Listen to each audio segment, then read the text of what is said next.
হরে কৃষ্ণ বন্ধুরা, আজ আমি আপনাদের বলবো একটি ধর্মীয় শিক্ষণীয় গল্প। একজন লোকের মৃত্যু হয়ে গেল। যখন তার জ্ঞান ফিরল তখন সে দেখল স্বয়ং ভগবান হাতে একটি ব্যাগ নিয়ে তার কাছে আসছেন। এসেই ভগবান বলছেন, পুত্র চলো, এখন সময় হয়ে গেছে। আশ্চর্য হয়ে লোকটি বলল, এখন এত তাড়াতাড়ি? এখনও তো আমাকে অনেক কর্ম করতে হবে। আমি ক্ষমা চাইছি ভগবান, এখনও আমার যাওয়ার সময় হয়নি। তবে আপনার এই ব্যাগে কি আছে? ভগবান বললেন, তোমার জিনিস। লোকটি বলল, আমার জিনিস? তার মানে আমার বস্তু, আমার কাপড়, আমার ধন দৌলত, তাই তো ভগবান? ভগবান বলল, এই বস্তুগুলি তোমার নয়, এগুলি তো পৃথিবীর সম্বন্ধীয় জিনিস।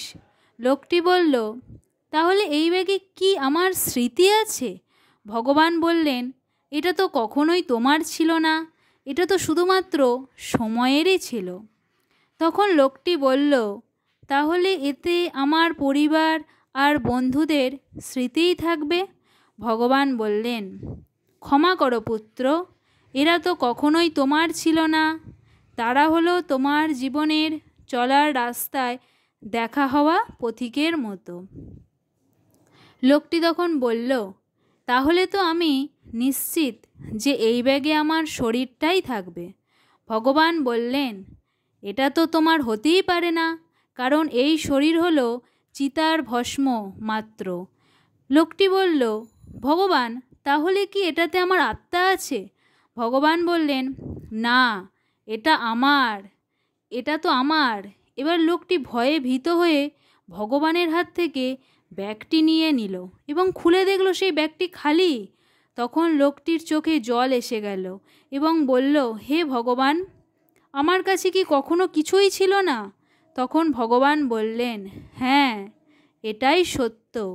প্রত্যেক মুহূর্ত যেটা তুমি নিয়ে বেঁচেছিলে আর জীবিত ছিলে, নিজের জীবন নিজের মতো করে বেঁচেছিলে।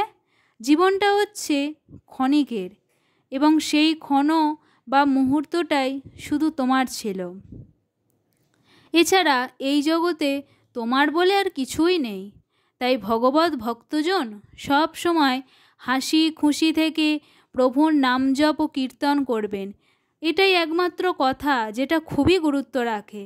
ভৌতিক বস্তু আর যেই জিনিসের জন্য আপনি দিনরাত লড়াই করছেন, পরিশ্রম করছেন, আপনি এখান থেকে কিছুই নিয়ে যেতে পারবেন না।